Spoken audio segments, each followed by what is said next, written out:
Memorial Dragon Stones are in, but who should you pick with your hard-earned stones? How's it, everybody? Celtic Link here. We got another Dokkan Battle video for you here today.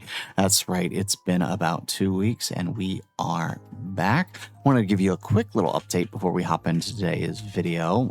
As many of you guys know, we had to take a little 2-week break due to an accident that had occurred, leaving me with a concussion. And per the doctor's orders, I was on rests for the last 2 weeks, but I seem to be on the upturn. We have a appointment coming up tomorrow to meet with the doctor, see where we're at, but things are seeming good, right? The headaches are gone and all that good stuff. So we're going to try to hop back into our videos this week as we prepare for the GDC campaign.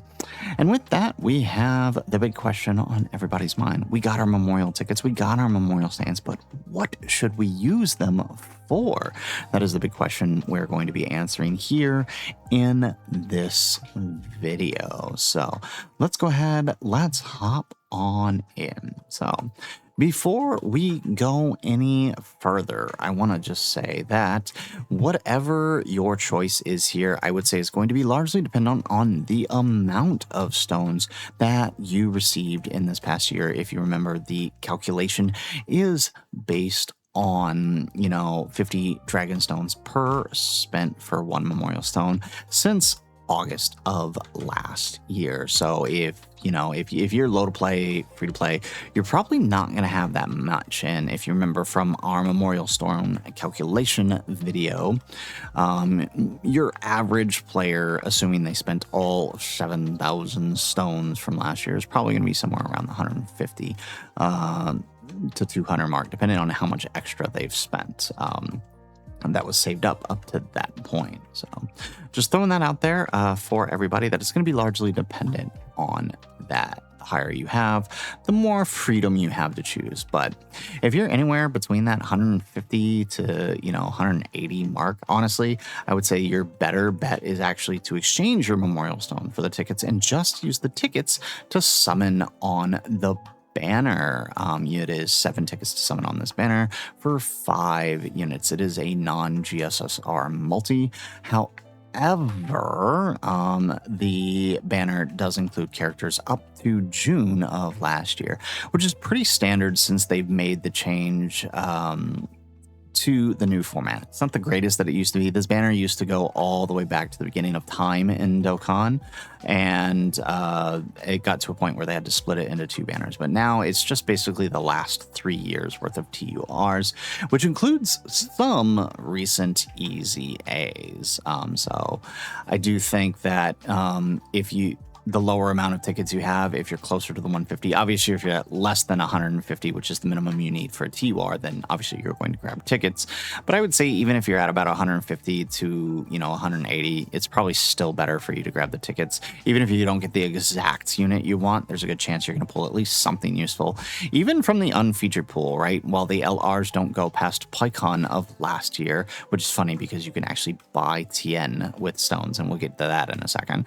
But it does go up to King Cold of this year, right? So you have a potential to just pull, one of these banner units on here for free, which is not terrible, right? If you manage to get King Cold, Pui Pui, Yakon, Legic, or Xeno Trunks out of this, right? That's a W right there. So just throwing it out there that tickets are probably going to be your best bet. Now, if you have the stones or you absolutely would just rather buy the unit you want straight up,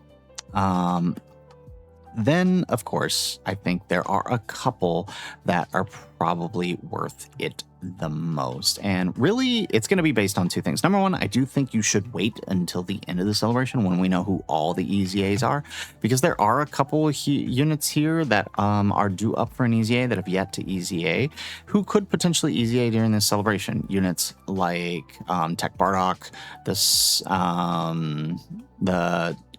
23 World Tournament Goku, Piccolo, Super Trunks could EZA. Even these guys stand a potential to EZA during the Countdown celebration, even though we already got the, the Super Saiyan Goku, Trunks, and Vegeta. still possible, but I would say, you know, at a minimum, you know, wait to see who ends up easying and what they end up being by the end of the celebration.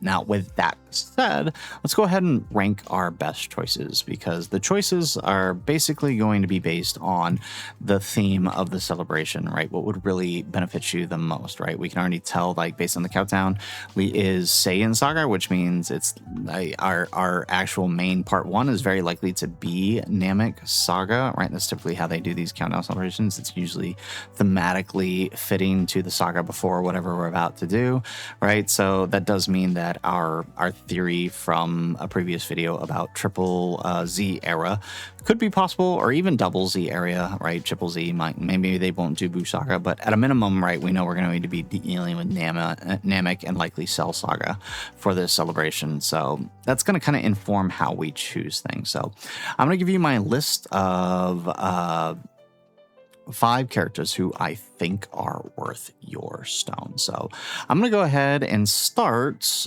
with the only LR here that I think is worth your stones, and that is the LRTN. Now, I know what you're thinking, right? He's not that crazy. He's already a year old, but if you have the 200 coins, right, to pull him, honestly, he's probably going to be worth it, if only for the collection of the yellow coin LRs, right? The further you get away from the initial release of a yellow coin, the harder it is to pull them. And so, you know, while these year 9s are going to be coming up on an easy A here soon, I do think Tien, being the most recent one, is probably going to, 1, he's still got some use, and 2, right, it's going to be easier to pull because they don't really toss him on many banners like Pycon, Gohan, Cell, right? These guys are all pretty easy to justify on you know, different banners. Even this guy could easily get tossed onto the Carnival banner to fit a Namek theme. Even this guy, right? So, you know, I would say Tien, just for collection purposes, is probably going to be your better bet. Just because he is that yellow coin, he's going to be harder and harder to get as time goes on. So at least for, you know, collection and filling out your box, even if you don't end up using him. So that's my number 1 choice if you have the 200 coins. As far as the TURs go, right, there's quite a few here that I think are going to be most beneficial to you. So starting with number 1, a lot of people are going to probably give me flack for this, but I do think if you lack Tech Pan, especially for the Int Force team, or actually, you know, just a ton of teams in general, she's so helpful, right, with her orb changing and her support, her attack and defense lowering, right? There's so many attack lowering. There's so many bosses that can be attack lower that she greatly benefits a lot of teams. If y'all remember how great she was in the Greatest Tours Jiren, I definitely got to give her a hand there. So I do think Pan just overall is probably one of the better choices for your 150 stones if you have to use them. So she's my number 1 choice. Number 2 choice would probably go into Super Saiyan 3 Goku. And that is mostly assuming, right, the triple Z theory is true. And the reason I say that is because, right, if you lack the Majin Buu Saga team, he's going to be a decent filler option for that team to help you fill out that team. So he's also pretty good, right? Offensively, he's pretty good. He's a tad bit dodge or die depending on the fight, but offensively, he's pretty good. 80% dodge for the most part. He's going to be pretty good. And then, of course, you have your 100% dodge on his standby and counter turn, which is actually pretty strong. Plus the scouter effect does really help there. Although, I mean, you're going to be sticking him in front of that super anyway. So he would be my next pick. I would follow up him, right? So 3rd pick would be God Goku. God Goku is an excellent unit, right? Not only is he stacking every turn, greatly stacking, so that's a 50% raise every turn. He's also supporting with 6 or more key spheres, or 4 if you have him in the 3rd slot, which makes him really nice for floating the 3rd. It's much easier to get his 4 key spheres than it is the 6. So, right, if you just let him stack and float on the 4, you know, and grabbing your 4 key, right, he's got some decent support. Granted, it's only 30%, right? 50 for Realm of Gods. It's still pretty good. And then, of course, his Super Saiyan transformation is incredibly powerful, with, 90% evade before attacking and some really good offense. He can be great, fight finisher. So I do recommend him as our third choice.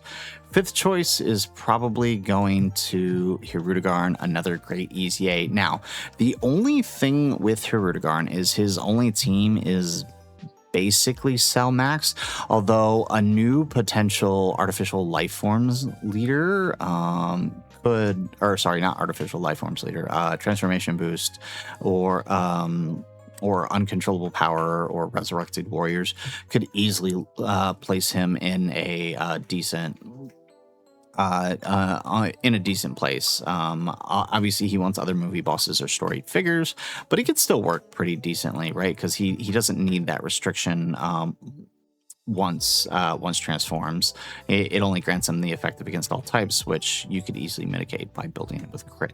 So honestly, I mean, he's still pretty good. He's pretty much limited to Cell Max team, right? But if we got, say, a new LR Cell who led something like Transformation Boost, or Time Travelers, or Resurrected Warriors, he could probably easily slide in there during this, or even just a straight up demonic power with a Kid Buu in part 3, if that ever decides to happen, right? Who would also fulfill his storied figures connection there. So, there is that option. So I do throw him in there because he's still pretty good. He's a pretty decent unit, incredibly hard to kill in base and transformed with that high amount of dodge, and of course transform, he gets incredibly offensive. And then I would close it out with the last choice here of the Int Majin Vegeta, right? Also another easy A. Same rules as the Super Saiyan 3 Goku apply here. I would say he is a great choice, because not only if you have the Fizz Majin Vegeta, or if he ends up being on the main banners and you grab him, he's a great partner for him. He's supporting, he's orb changing, he's doing a lot to help out that team. His only issue is needing that Trunks, which, I mean, for the Majin Buu Saga team, right, that can easily be fixed by using the Int LR Trunks, Gohan, and Goten, who work pretty well on Majin Vegeta's team. So, I mean, there's ways to get around that and make him work well. But I do pick, as far as filling out a Majin Buu Saga team, I do think this guy is probably going to benefit you a little bit more, just because he's easier to run. You don't have to worry about the restrictions that are attached to this guys, even though pulling them off does make it worth it. Otherwise, right, so those are our 5 units. Again, top choice being Pan, followed by Super Saiyan 3 Goku, God Goku coming in third, Hirudegarn, and Int Majin Vegeta. An honorable mention, though, outside of that, is the tech androids, right? Again, I mentioned earlier, a new Cell Saga leader could potentially find a nice little home for these guys off the androids team. Especially in fights that could end up being shorter. They'll be very helpful with that one-turn usher that they have. So just throwing out there as an honorable mention. As far as anybody else goes, again, as I mentioned, it really depends on who Easy A's and how they're treated. I don't want to place a recommendation for any of them because, 1, we don't know if they'll Easy A, and 2, we don't know if the Easy A will turn out to be good. I could recommend Tech Bardock, who could potentially Easy A during the Namek celebration, and then him just not be good, right? So I don't want to make that recommendation now. If they end up Easy Aing by the end of the celebration, I'll do a second video acknowledging that. And, with that known, right, if any of these TURs do end up Easy Aing, they will likely be on the main banners anyways. So just tossing that out there. So guys, that is our recommendation. That is who I recommend grabbing with your tickets and or memorial stones. Again, if you're anywhere between the 150 to 180 mark, you're probably better off grabbing tickets and just see what you can pull randomly. But if you absolutely have to grab a unit, again, those 5 that I listed here are my best recommendation. Or just grab the TN if you've got the 200 for that collection purpose and you still haven't pulled up. I think just as, again, bring home those yellow coins that aren't always easy to come by, there's nothing wrong with doing that. So that's it for the video, guys. If you like the video, make sure you hit that like button and subscribe to the channel if you have not already. And in the comments down below, let us know, what did you end up doing with your memorial stones? Did you summon on the banner? Did you grab the unit you were missing and or wanted? Or did you do something else entirely? Are you just gonna wait? And while we're at it, let us know how many stones did you end up getting? I'm curious to see what everybody came around to. Let us know in the comments down below.